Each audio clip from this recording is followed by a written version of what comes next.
Biryani on the Wood presents Biryani Fest in Coimbatore. Dish number 3. Yes. இது தாளிக்கும் போது ஏன் இந்த வரமிளகா போடுறோம்னா இதுக்குள்ள அந்த மசாலா போயிட்டு நம்ம சாப்பிடும்போது இதை இப்படி புஷ் பண்ணோம்னா அதுக்குள்ள இருந்த அந்த மசாலா அது அவ்வளவு டேஸ்டா இருக்கும். என்ன ஒரு புத்திசாலித்தனம். எவ்வளவு விசில் நீங்க வரணும்? இப்படி எல்லாம் பொசுக்குன்னு கேட்காதடா. அதுவே நானே ஒரு குத்து மதிப்பா தான் அது போய்கிட்டு இருக்கு. தெரியல இதுல சிம்ல ஒண்ணு வரட்டும். அது சரியா வேக மாட்டேங்குது. ப்ளூ ஐயோ இப்படி பொசுக்குன்னு கேட்காதடா.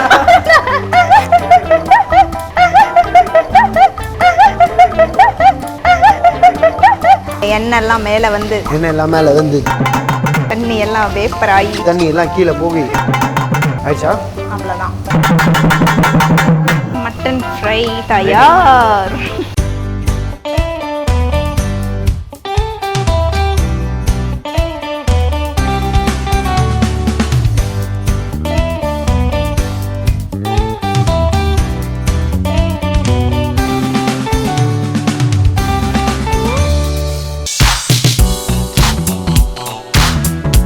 ஸோ இதுக்கு நான் வந்து ஒரு 15 மிளகாய் போட்டிருக்கேன். 3லேருந்து 4 ஸ்பூன் மல்லி, 2-2.5 ஸ்பூன் மிளகு இருக்கும். சீரகமும் அதே அளவு 2-2.5 ஸ்பூன் வரும். ஸோ இதுதான் அளவு. வெறும் பேன் தான், எண்ணெய் வேண்டாம். நம்ம இதில் மிளகாய் அப்படியே வறுத்துட்டு எடுத்துடலாம். அவ்வளோதான். அப்புறம் மல்லி, சீரகம், மிளகு இது ஆறட்டும். இதை நம்ம வந்து தண்ணி ஊற்றாமல் முதல் பவுடரை அரைச்சிட்டு அப்புறம் தண்ணி போட போகிறோம். இப்போ நம்ம இதில் எண்ணெய் சேர்த்துக்கிறோம். இது நல்லா ஆறிடுச்சு. ஸோ நம்ம இதை பவுடர் பண்ணிடலாம். இப்போ வெங்காயம் நல்லா வதங்கிருச்சு. ஸோ இந்த வெங்காயத்தை அந்த மசாலாவோட பேஸ்ட் பண்ணுறோம். ஆமாம்.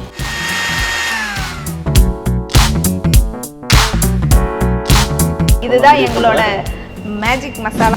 இப்போ நம்ம இந்த ஃப்ரைக்கானதை வேக வைக்க போகிறோம். இப்போ நம்ம அதில் போட்டதை விட ஹாஃப் அமௌண்ட் தான் இந்த மசாலா போட போகிறோம். ஸோ ஒரு ஸ்பூன் தான் போட போகிறேன். இதில் அதே மஞ்சத்தூள், இதுக்கான உப்பு, இதுக்கு கொஞ்சமாக தண்ணி, ஏன்னா இதை நம்ம ரோஸ்ட்டாக பண்ண போகிறோங்கிறதுனால. ஓகே, இதை நல்லா கலந்துட்டு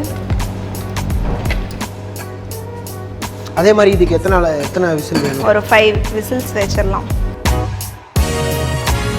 இப்போ மட்டன் ஃப்ரைக்கு ரெடி ஆயிடுச்சு. ஆமாம், நம்ம இதை ஒரு பாத்திரத்தில் எடுத்து வச்சுட்டு ட்ரான்ஸ்ஃபர் பண்ணிட்டு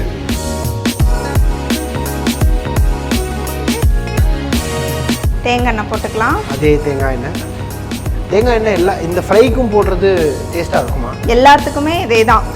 வேற நான் மட்டன் பொறுத்தளவு சிக்கனுக்குமே பார்த்தீங்கன்னா நான் இப்போ இந்த ஸ்டைலில் செய்யறதில்லை. இந்த மசாலா அரைச்சி நான் செய்யறதில்லை.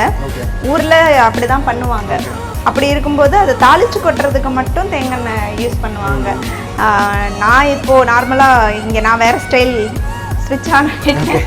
அதனால நான் ஆயில் தான் யூஸ் பண்ணுறேன். நான் கடலெண்ணெய் யூஸ் பண்ணுவேன். மட்டனுக்கு நான் மாற்றுறதே இல்லை, தேங்காய் எண்ணெய் தான். ஸோ இதுக்காக தான் நம்ம சின்ன வெங்காயம் வச்சுருக்கோம்.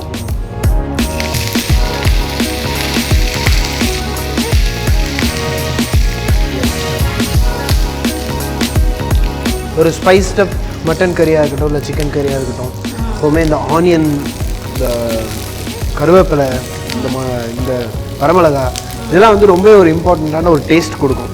அந்த கறி அப்படின்னு சொல்லும்போது, ஃப்ரை கறி அந்த மாதிரி சொல்லும்போதெல்லாம் இந்த டேஸ்ட் இருக்கும். இப்போ பொதுவாகவே சென்னையில் இல்லை, பொதுவாக தமிழ்நாட்டில் நிறைய இடத்துல வந்துருச்சு இது. இந்த Chettinad flavour, Malabar flavour, Kongu flavour அப்படின்னு சொல்லி இந்த ஃப்ளேவர், இந்த ஊர் பேர் வச்சு இந்த ஃப்ளேவர் காட்டுறாங்க. ஸோ இது எவ்வளோ பாசிட்டிவான ஒரு ட்ரெண்டாக பார்க்குறீங்க?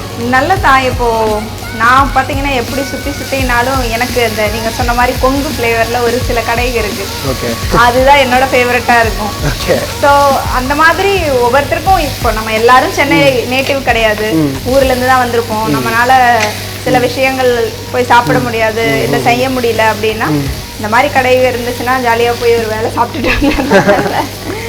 இதில் தக்காளி சேர்த்துக்கலாம்.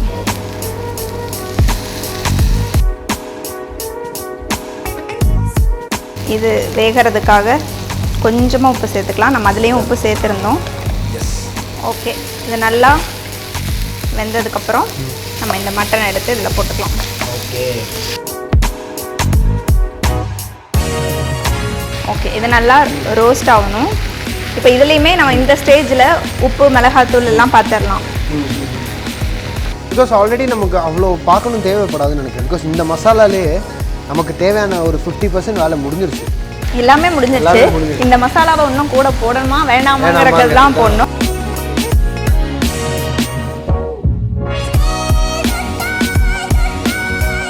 சரி, இப்போ இதில் நம்ம தேங்காய் வந்து துருவி போட போகிறதில்ல, பொரியலுக்கு மட்டும். ஆமாம்,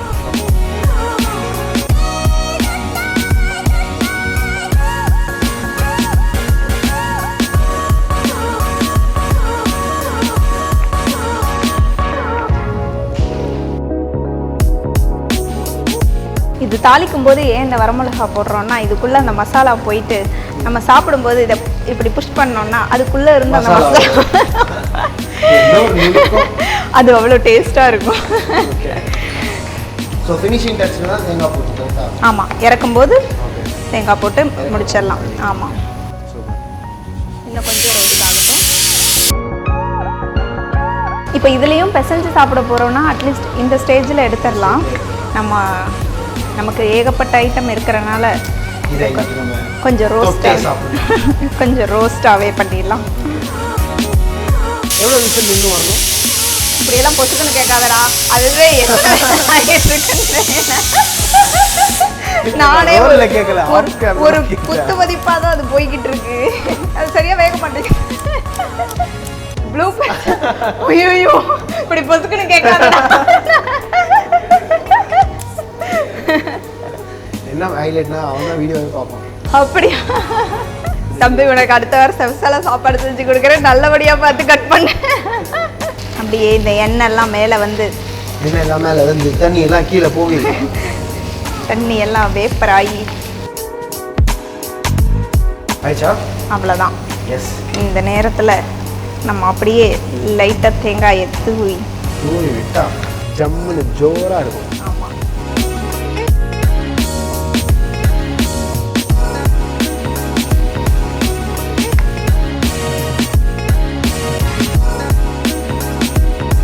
மட்டன் ஃப்ரை தயார்.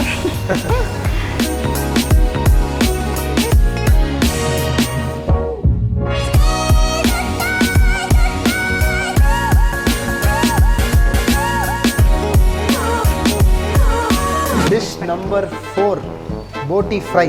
பரவாயில்ல, நமக்கு வந்து உப்பு எல்லாம் கரெக்டாக பார்க்க தெரியுது. ஆமாம், நான் நல்லா சாப்பிடுவேன். நல்ல வேலை, நல்லா சமைப்பேன். சத்தியமாக சொல்ல மாட்டேன்.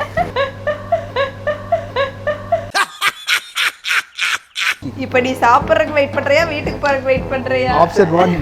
ஐயோ, அசிங்கமாக சொல்லிட்டேன்னு. வை வை. ஆயிடுச்சா? நீ இருடா. எடுக்கலாமா? ஆயிடுச்சா?